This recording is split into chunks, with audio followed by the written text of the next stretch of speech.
Since the iPhone 15 Pro introduced Apple Log, no smartphone has excited me as much as the Xiaomi 15 Ultra.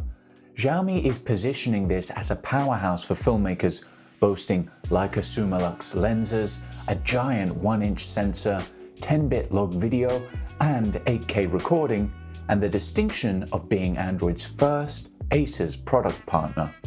On paper, it looks amazing. The first reviews to hit YouTube present it as the iPhone 16 Pro killer. Well, I got mine today, and guess what? Out of the box, this is a hot steaming pile of shit for filmmakers for 3 insane reasons that other YouTube reviews seem to completely ignore. But don't worry, I'm going to show you how you can unlock its full potential as a mobile cinema camera. But first, let's look at the 3 reasons this device fails filmmakers hard and what Xiaomi needs to do to fix it. Firstly, it does not support 24 FPS capture, like at all. If you want to shoot log, you are limited to the native app where it supports 30, 60 and 120 FPS capture. This will instantly be a deal breaker for many filmmakers and those capturing for broadcast in PAL regions. Secondly, the bitrate for log video is abysmal. In 4K 30fps log in HEVC, it delivers a maximum bitrate of 33 megabits per second. This is low bitrate, highly compressed HEVC 420 10-bit video, as far from Apple's 422 ProRes as you can get. Thirdly, Xiaomi Log is not available to third-party developers yet. Like Samsung, they are keeping this for themselves, unlike Apple Log, which was made available to all third-party apps at launch.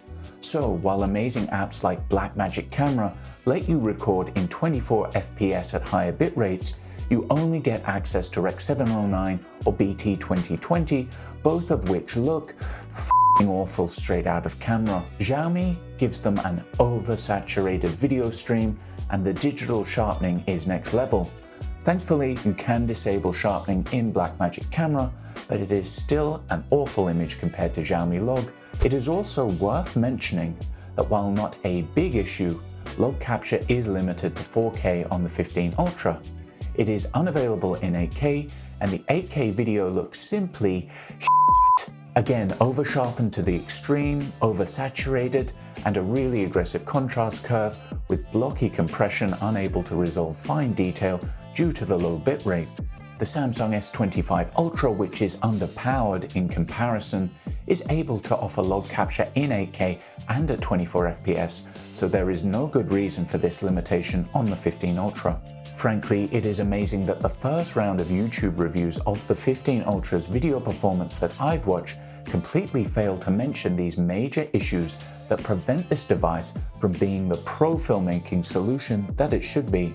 Xiaomi could release a system update that resolves all of these problems and makes this the best pro video solution for mobile filmmakers.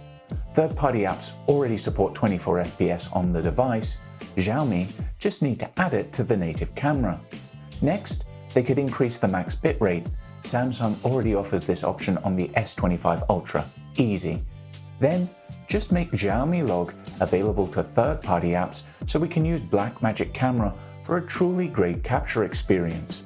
Then, and only then, will we have a device that can be honestly marketed as a pro solution for filmmakers. But will this happen? I have no idea. I hope Xiaomi listens, and if you want this device to be the filmmaking powerhouse it should be as much as I do, please share this video on social media and tag Xiaomi in it. If we make enough noise, maybe they will listen and make some simple changes. But even if that doesn't happen, fear not. There is one app on Android that overcomes every single failure from Xiaomi and transforms the 15 Ultra from flop into filmmaking beast.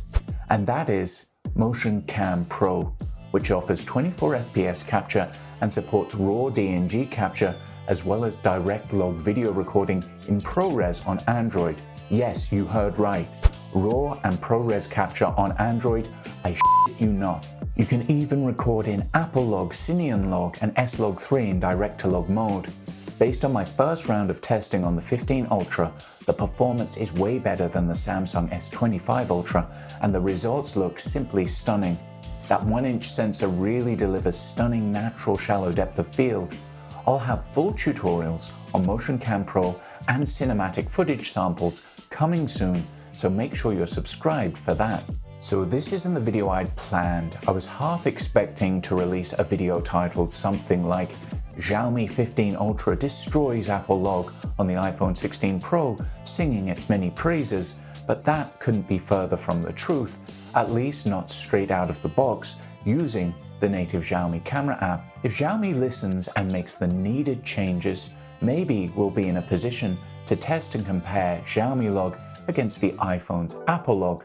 But until then, don't be swayed by the hype and misinformed YouTube reviews labeling this phone an iPhone killer when it comes to pro video. This is only true if you're using MotionCam Pro, and I'm excited to be comparing the 15 Ultra with MotionCam Pro to the iPhone 16 Pro in a future video.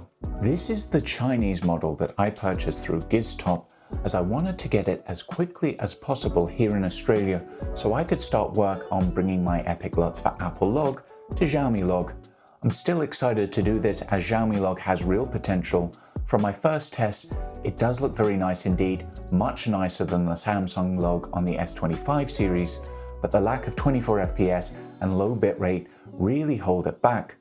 I'm just grateful we have third-party developers out there making apps like MotionCam Pro.